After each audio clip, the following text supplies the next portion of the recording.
Internal audit के बाद आता है कस्टमर रिसर्च, जिसके अंदर आप देखते हैं कि कस्टमर जो उस पर्टिकुलर कंपनी का है वो क्या करता है, कैसा है, कहाँ रहता है, क्या चीज़ें पसंद करता है, और ये तमाम चीज़ें आप डॉक्यूमेंट करते हैं अपने प्लान के अंदर। दोस्तों एक चीज़ के ऊपर मैं बहुत ज़्यादा जोर डालना चाहता हूँ, और मैं अक्सर ये स्टूडेंट्स को भी अपने सिखाता हूँ कि जब आप एक प्लान बना रहे हैं तो उसके अंदर ग्राफिक्स को यूज़ कीजिए, डाटा को यूज़ कीजिए और लफ्ज़ों को कम लिखिए।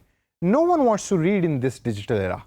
आप अपना भी अगर एक्सपीरियंस देखिए तो फेसबुक पे या यूट्यूब के ऊपर आप ज़्यादातर उस कंटेंट पे क्लिक कर रहे होते हैं कि जो विजुअल है, आपको पिक्चर्स नज़र आ रही हैं, आपको बड़े बड़े लफ्ज़ या हेडलाइंस नज़र आ रही हैं, आप उस पर ज़्यादा क्लिक करना पसंद करेंगे।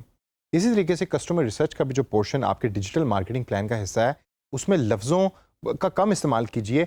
और फॉर एग्जांपल मैंने ये दिखाना है कि मेरे जो कस्टमर्स हैं उनकी रेंज है 20 से 25 साल, तो मैं बजाय इसके कि एक 3 जुमलों का सेंटेंस लिखूं कि I research and I found out that the customers who are using this service they are aged between 20 to 25, मैं सिंपली एक डायग्राम बना लूँगा कि जिसके अंदर या पाई चार्ट होगा या हिस्टोग्राम होगी जो मुझे बता रही होगी कि जो मेरे कस्टमर्स हैं उनकी एज 20 से 25 साल है। वो रीडेबिलिटी और समझना उसको आसान है, ग्राफिक्स आसानी से समझ आ जाते हैं। सबसे पहला पॉइंट है हु आर द कस्टमर्स, यानी कि वो लोग कि जो उस पर्टिकुलर क्लाइंट या उस पर्टिकुलर कंपनी की सर्विसेज को यूज़ कर रहे हैं या पोटेंशियल है उसके फेसबुक पेज को या वेबसाइट को विजिट करने के लिए, वो कौन लोग हैं उसको फाइंड आउट कीजिए। उनकी एज क्या है, जेंडर क्या है, लोकेशन क्या है, ये तमाम वो चीज़ें हैं कि जो आपके कस्टमर के बारे में डिस्क्रिप्टिव डाटा दे रही होती हैं। जी हाँ, डिस्क्रिप्शन का लफ्ज़ आपने ज़हन रखना है, डिस्क्रिप्टिव डाटा। पहला पेज आपके कस्टमर रिसर्च का जो है वो डिस्क्रिप्टिव होना चाहिए, जिसमें वो बता रहा हो कि जिसकी एज ये है, इसकी एजुकेशन लेवल ये है, इसका इनकम लेवल ये है, इसका जेंडर ये है, इसको हम कहते हैं डिस्क्रिप्टिव डाटा। तो पहला पॉइंट जिसमें आप हु और आवर कस्टमर्स के अंदर लिखेंगे वो है डिस्क्रिप्शन। सेकेंड पॉइंट आता है कि what exactly are they interested in, क्या वो मूवीज़ में इंटरेस्टेड हैं, क्या वो पैसे खर्च करने में इंटरेस्टेड हैं या पैसे नहीं खर्च करते, वो बाहर से खाना खाना पसंद करते हैं या घर पे खाना खाना पसंद करते हैं, वो न्यूज़पेपर पढ़ते हैं फिजिकल या ऑनलाइन, या न्यूज़ पढ़ते ही नहीं।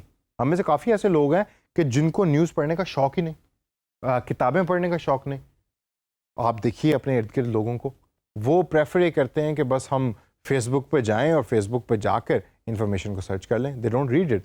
तो अगर आप न्यूज़पेपर एक ऐसे बंदे के सामने रख रहे हैं, ऑनलाइन हो या ट्रेडिशनल हो, जो न्यूज़पेपर पढ़ता ही नहीं, तो उसका कोई फ़ायदा कोई नहीं। तो इसी वजह से सेकंड स्टेप में आप फाइंड आउट करते हैं कि what exactly are they interested in. ये आप सवाल पूछते हैं कस्टमर से, आप सर्वे करते हैं, आप फिजिकल या ऑनलाइन सर्विस भेजते हैं कस्टमर्स को, जो फिल करके आपको वापस भेजते हैं, और उसकी बेस पे आप डाटा प्रेजेंट करते हैं।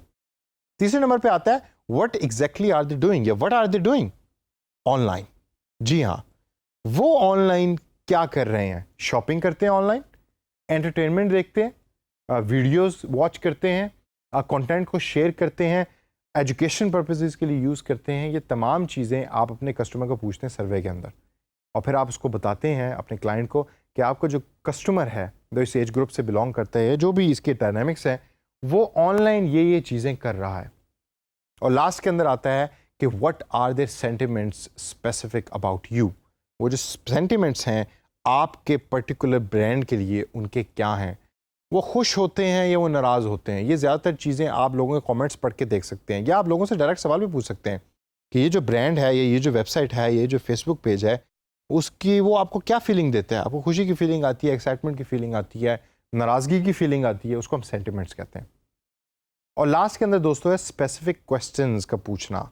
जो भी आप रिसर्च के अंदर काम कर रहे हैं उसमें बहुत ज़रूरी ये चीज़ आती है कि you ask very specific questions, don't ask वेग क्वेश्चन। वेग अगर है, आपको कोई कंफ्यूजिंग लग रहा है, तो 2 क्वेश्चंस बना लें, कोई ऐसा हर्ज नहीं है उसके अंदर, लेकिन बड़ा स्ट्रेट फॉरवर्ड सवाल होना चाहिए और उसके स्ट्रेट फॉरवर्ड जवाब होने चाहिए जिनमें से वो एक जवाब को सिलेक्ट करें। तो कस्टमर रिसर्च का जो पहला पोर्शन है उसके अंदर तो आप ये थ्योरी जो मैंने आपको बताई, ये टॉपिक्स बनाएंगे कि जिनको आपने फिल करना है, लेकिन इन टॉपिक्स को फिल कैसे करना है वो या तो आप मैनुअली एक सर्वे बना लें, क्वेश्चनर बना लें, जो अक्सर कंपनियां बनाती हैं और लोग बना के उसको मार्केटों में उसको फिल करवा रहे होते हैं। लेकिन अगर आपका क्लाइंट नॉर्थ अमेरिका का है और आप बैठे सखर में हैं, तो फिर आप वो काम कैसे करेंगे, वो आप करेंगे ऑनलाइन। और वो मैं आपको सिखाऊंगा अगले सेशन के अंदर कि through a very powerful software how can you collect the data online.